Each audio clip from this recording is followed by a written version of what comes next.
What's up, baby bards? I'm Anne Richmond, aka Heartsinger, the head bard in charge, and also a professional dungeon master.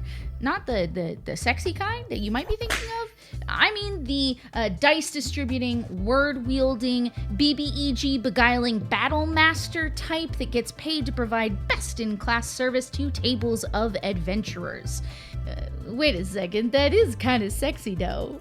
So yeah, we've entered the age of the professional dungeon masters. People do be out here getting paid to play Dungeons and Dragons. So I wanted to make a video about what the job entails, why there's a demand for it, and the steps you can take to become one.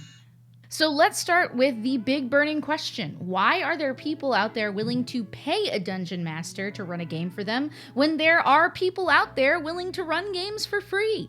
The biggest reason simply comes down to supply and demand. If dungeon mastering was easy, we would all be willing to do it. Learning to play a tabletop role-playing game well does take work for everybody at the table, players included, but it's pretty undeniable that dungeon masters have to put in the lion's share of extra work.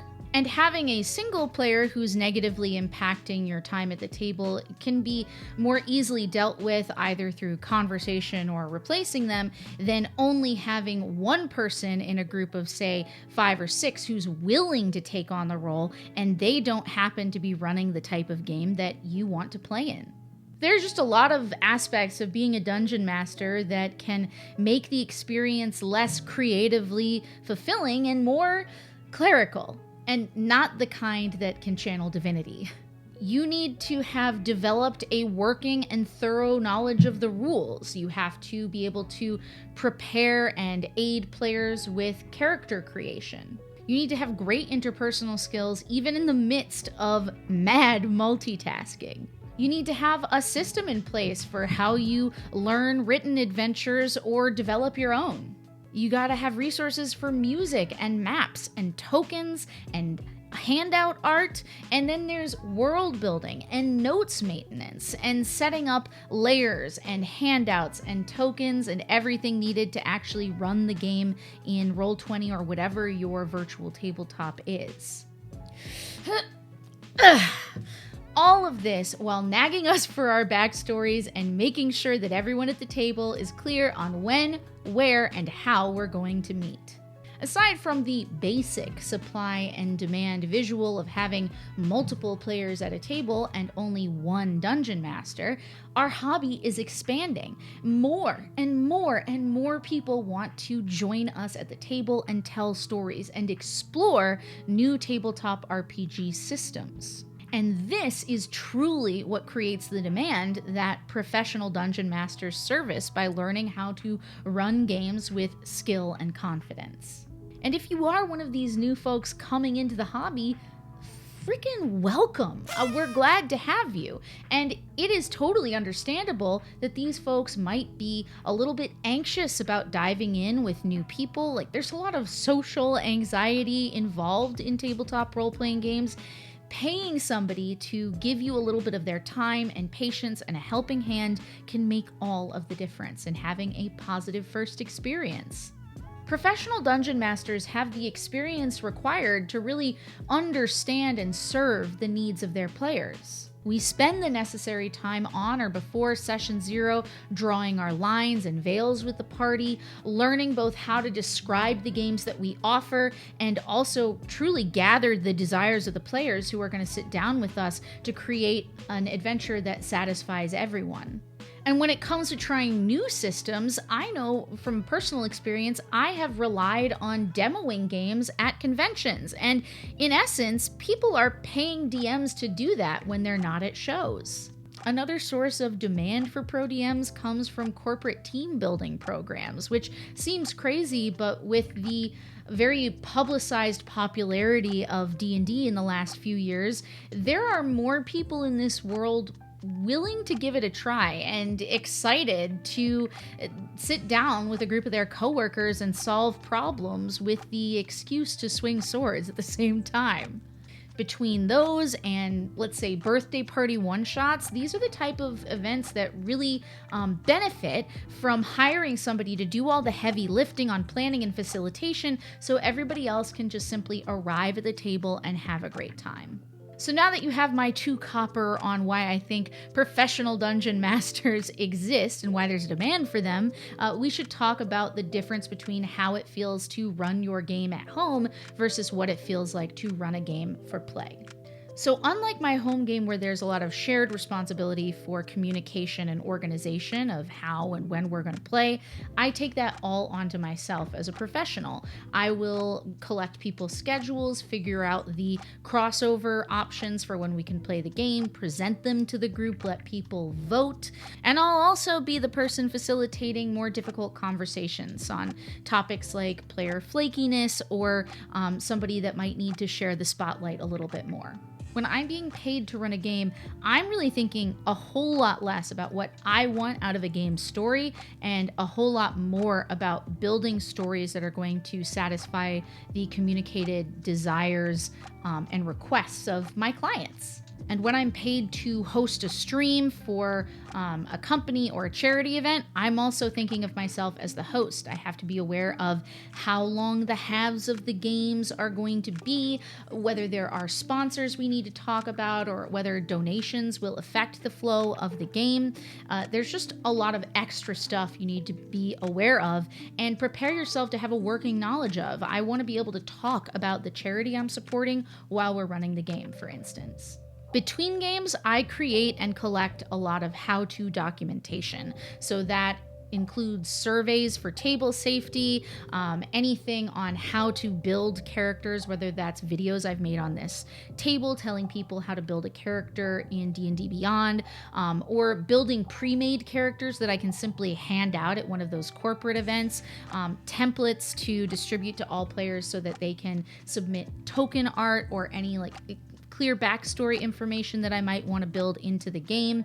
And I also have to make sure I have time to get everybody logged into whatever virtual tabletop we'll be using in these pandemicified times. And obviously there are contracts to review and sign, and a lot more communication about what the cost of my services are, and sending invoices and following up with people that you just don't have at a normal table. The biggest difference for me in how I feel running my home game is that I'm a lot more open to experimentation. I might try new systems because I'm in a safe group of friends who's willing to explore them with me. I could explore new genres or tools for running a game, and I'm just not feeling a lot of pressure to pull together every single perfect map and accessory before game time. I definitely want to do those things, but if I'm falling short, I can give myself a little bit of a break because it's just for fun. All of my games are meant to be safe spaces, but a home game is my safest space to be able to explore and hone the skills that I'm going to put to use as a professional. So how do you know when you're ready to become a professional dungeon master? Being a pro isn't about never having to look up a rule, but it is about having the facility to answer questions quickly and keep the flow of the game moving. My opinion on benchmarks for that kind of readiness are that your games no longer grind to a halt in the middle of combat for long periods of time. I think it's useful to have played in games that vary in level from 1 to maybe 15. You need to have access to all the tools that can make it a truly immersive kind of cinematic experience, even online. You need all the rule books, you need music, maps, whatever VTT subscription is going to allow you to share all of that with your players. The other benchmark is kind of energetic. Can you run multiple games as a dungeon master and feel invigorated by it rather than being ground into a pulp? And the reason I bring that up is because when you take this on as a source of income, you might be running multiple games a day at times. The last benchmark is kind of silly, and it's if you interview at one of these agencies looking for professional DMs and you get the job, then yeah, you can call yourself a professional DM because someone is paying you to do it. If you're on your own and you've built a business plan and someone has hired you, you did it. You're a professional dungeon master now.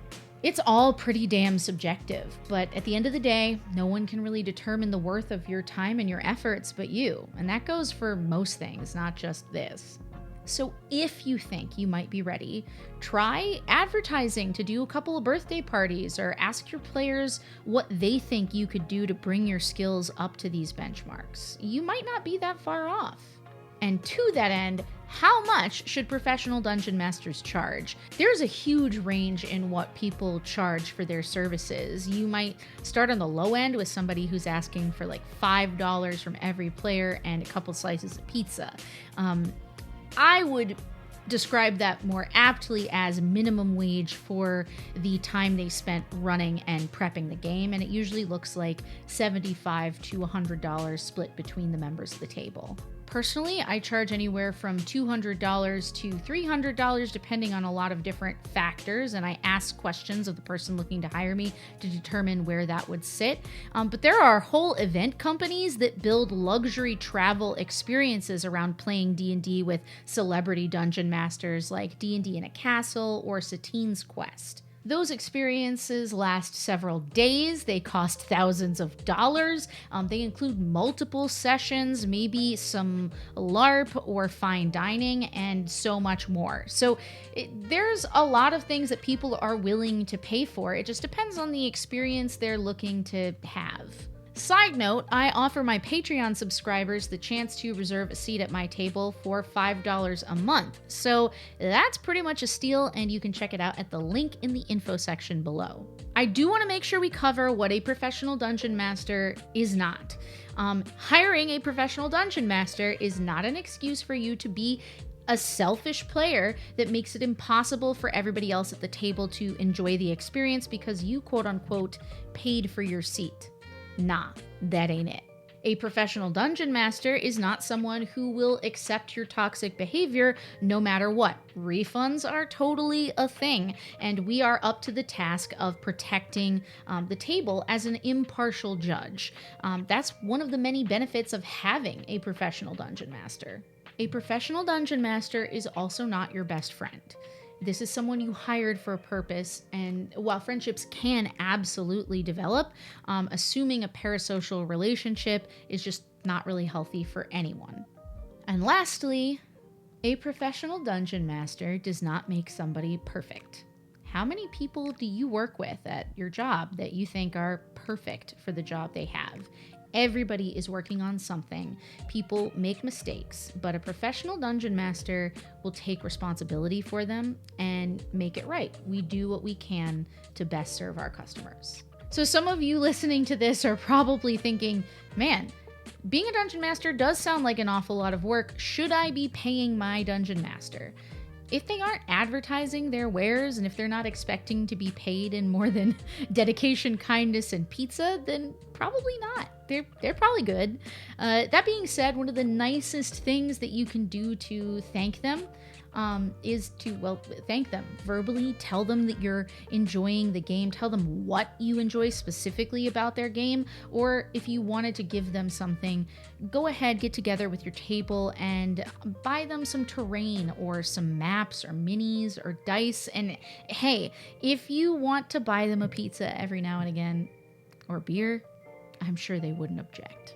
This is really a big topic to approach with a lot of facets, and I asked people questions on Twitter and Facebook to try and make sure that I was covering all of the necessary parts, but I do know a lot of people who run games for money, and I would be happy to put together an AMA for professional dungeon masters with multiple friends who do this. And if that's something that you want, let me know in the comments below what questions you would like to ask.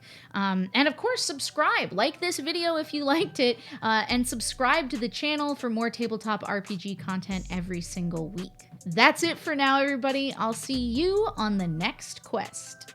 So guys, there was a whole section of this video that I was gonna film about why people are so salty that pro DMs exist. But honestly, I'm just tired and I don't want to talk about being mad about things. We live in an age of miracles where someone like me can get paid to run Dungeons and Dragons, and I don't want to harsh that mellow. I am living the dream, quite honestly, and rather than be mad, folks, get good and start doing it yourself. Put in the effort on a business plan, get the necessary skills, make your business cards, and that's the tea.